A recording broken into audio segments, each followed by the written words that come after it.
Well, hello friends, and welcome to another Ask Zach. Thank you so much for joining me again. These are so much fun to do, and I hope you will keep watching.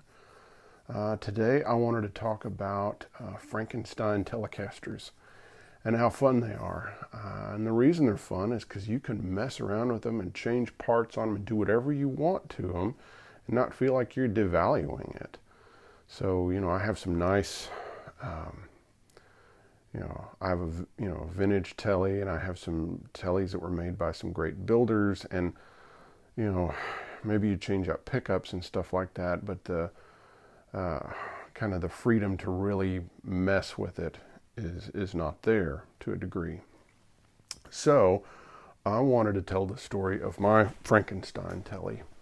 So way back in 1996, after I'd graduated from Belmont University, I was playing with a band, and it was an unsigned band, and we were playing. We were touring in a minivan with a trailer behind it, playing 6 nights a week, 5 hours a night, and it was tough, but it was a lot of fun. And we were staying 3 to a room, and we were eating,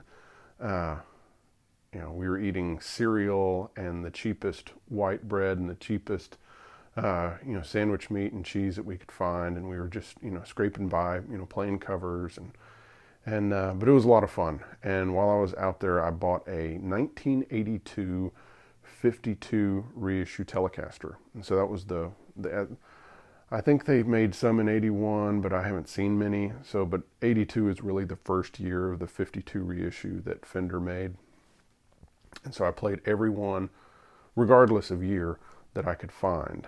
And this was the best one. I found it at Guitar Res in Austin, Texas. And I had had the guitar for literally a month.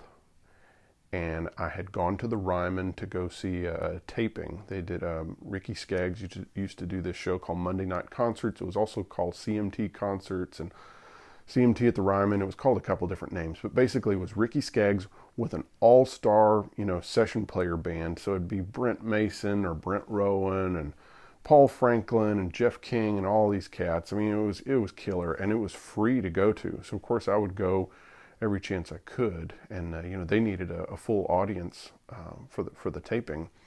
So I went, and Brent Rowan was a guitar player that night, and I went up to him and was chatting with him, and he was very nice to me. And I ended up later doing a vintage guitar interview with him, for print, and that was a lot of fun. But so after meeting him, I drove home, and there at my apartment is a police car with the lights on. Well, guess what? My apartment had been broken into, and my 52 reissue telly that I had lovingly picked out and played dozens of them, and this was the best one, it was stolen. So I needed another Telecaster, and so, of course, this is pre-internet, or internet's very young at this point, in 97 at this point, so this was January of 97. So there was this thing called the Trader's Post, and I looked through there, and I saw a listing for Kubicki Telecaster. Now immediately my mind went racing back to, I had this Starlicks video of Albert Lee, and in it he plays his old, his original Blackguard, and then he pulls out this, blonde telly with like a humbucker and a Strat pickup in the middle that has a Dave Evans pull string on it, and he said the guitar was made by Phil Kubicki, and so from that video, I knew, wait a second, this could be something interesting. Also, it was $375, maybe it was $400, something like that. So I went and checked it out, and I bought it. So this is the body. So this is a Phil Kubicki Telecaster body that he made in 1982 or 83, and you can tell it's single bound. It doesn't have binding on the back. It's single bound, and the binding is multi-layered, more like an acoustic. So it's not like the binding that you would see on like a regular Tele Custom. It's ash. It's kind of stout ash. It's and what I mean by that is it's not light. So the whole guitar weighs 8 pounds even, which is a little bit on the heavy side for what I like, but it's a great guitar. So, and originally it had a Phil Kubicki neck on it, but it had an ebony fretboard and had gigantic frets. And I didn't really like the neck. But the first thing I did was, it was originally had, of course, a Tele bridge, Tele, kind of regular Tele pickup. It had a Strat pickup in the middle, and then it had a Tele neck pickup, and it had a black pick guard, of course, the ebony board. And so I started kind of taking it apart, and I saw the name Mike McAdam in there, and I was like, wait a second, I know who Mike McAdam is. And so for those that don't know, Mike McAdam played guitar with Steve Earle. So back in the time period of Guitar Town, again, this is like mid to late 1980s, when Guitar Town. So later on, I found clips of Mike using this. Of course, it's just the body at this point, with Steve Earle on both Austin City Limits and some other like promotional videos. So I'm sure that this guitar played that.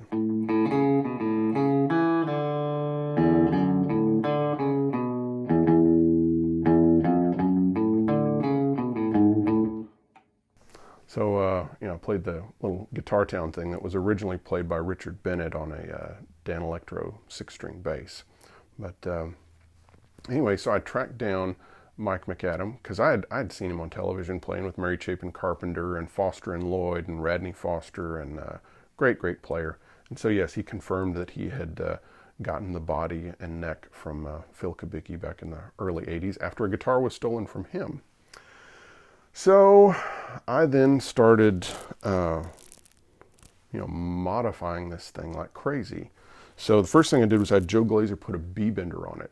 So of course it also got this heavy, this is a Goto brass bridge that's chrome plated, and this was what Glaser used at the time. When he started doing these benders back in the late 70s, all through the 80s and 90s, he used this type of bridge.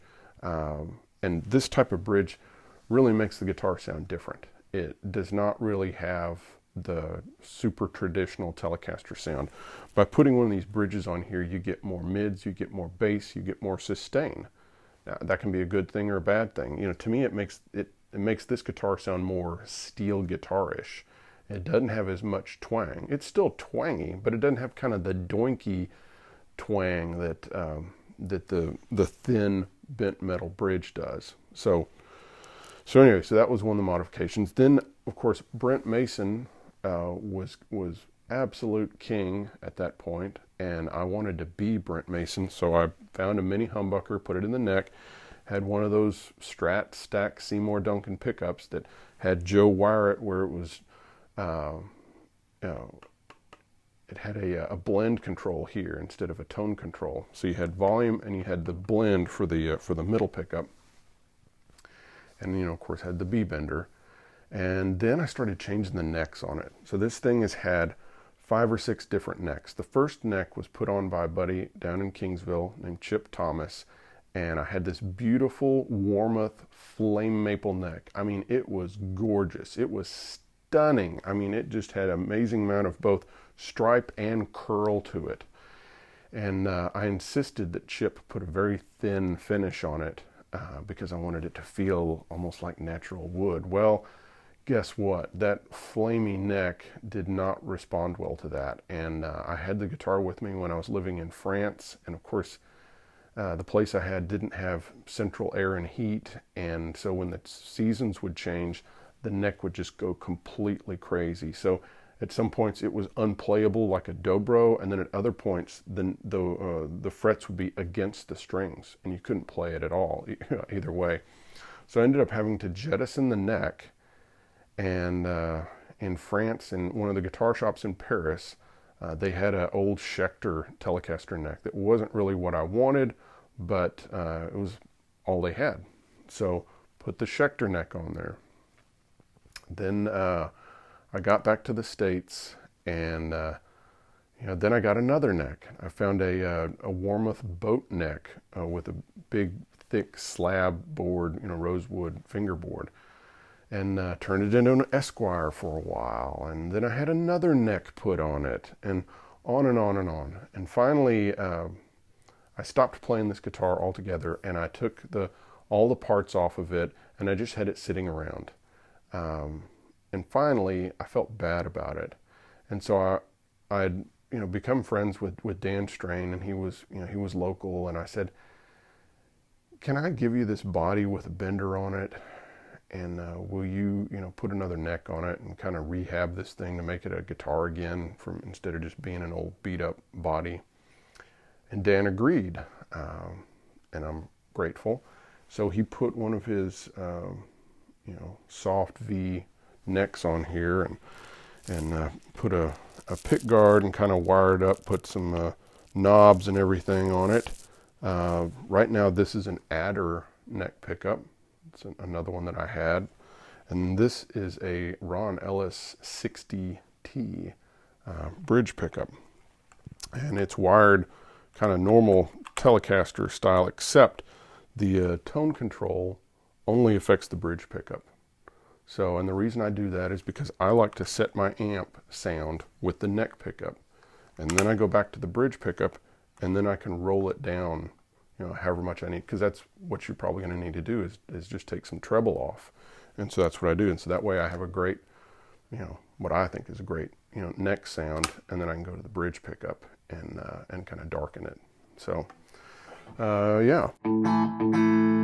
So this is the bridge pickup. And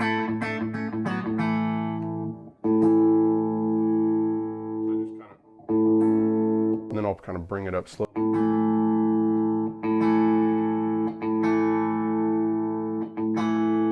Get it to where I, kind of like that.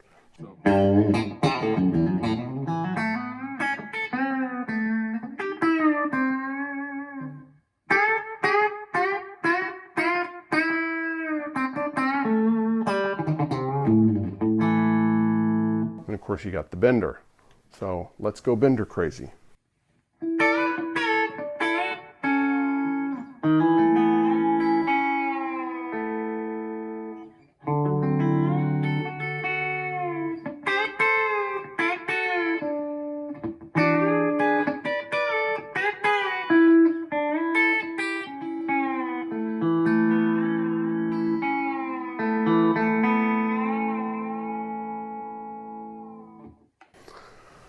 Benders are a lot of fun. They're kind of addictive, and so I kind of stopped playing this guitar for a reason, because I'd gotten to where I was so dependent on the bender. It can become part of your playing style, and that can be good or bad.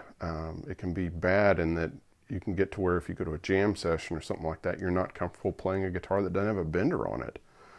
So I kind of stopped playing this guitar for a while, and actually for a couple of years. And then I started playing it again, and I enjoyed it more. And I don't, I play it some, but I don't play it, all the time. And also, playing a B-bender can influence, some of your playing, because you hear, you were doing some things with the B-bender that now you want to figure out how to kind of approximate without it. So, but it is addictive, especially when you can play, those bender, kind of, licks that that it's going to be in tune every time. And even if you're going to play something like the Lonesome Fugitive,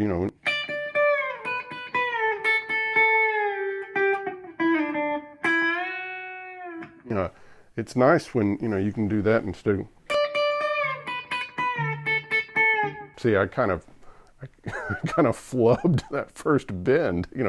It's hard to play that just, perfect, and it is nice when you have something that does the bend perfectly. So yeah, love the B-bender. It's a lot of fun. Here's the neck pickup with the adder.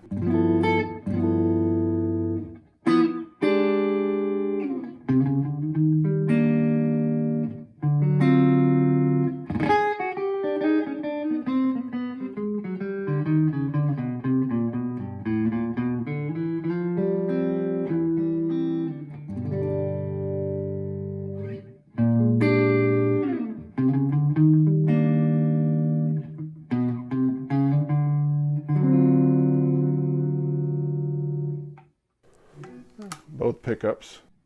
I always think about like Chet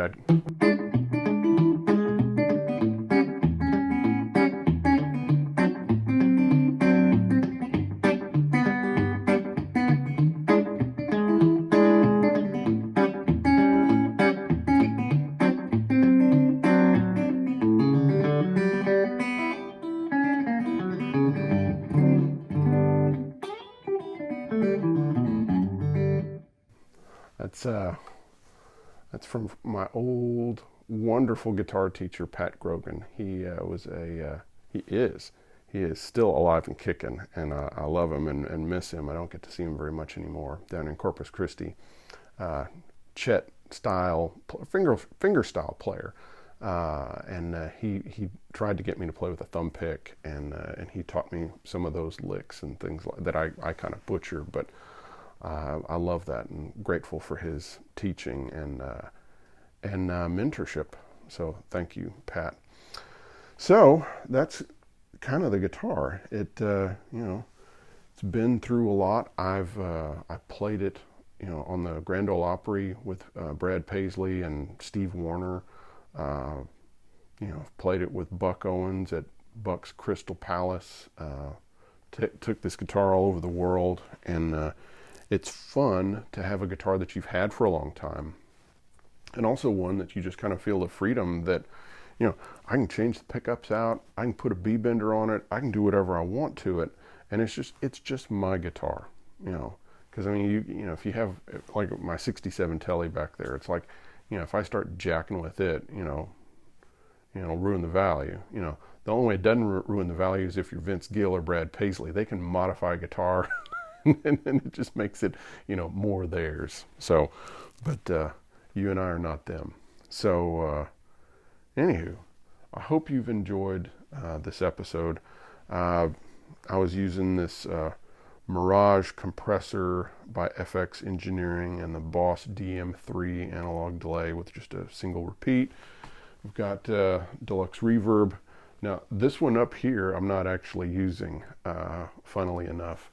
I'm using a second one that I have down on the floor because I think it sounds better on the floor, but I kind of like the look of the amp up here. So I've got two of them, so I know, it's crazy. It's a sickness. So I hope you've enjoyed this episode. I hope you will subscribe. I hope you will share it with others, and I hope you have an amazing week. See you later. Bye-bye.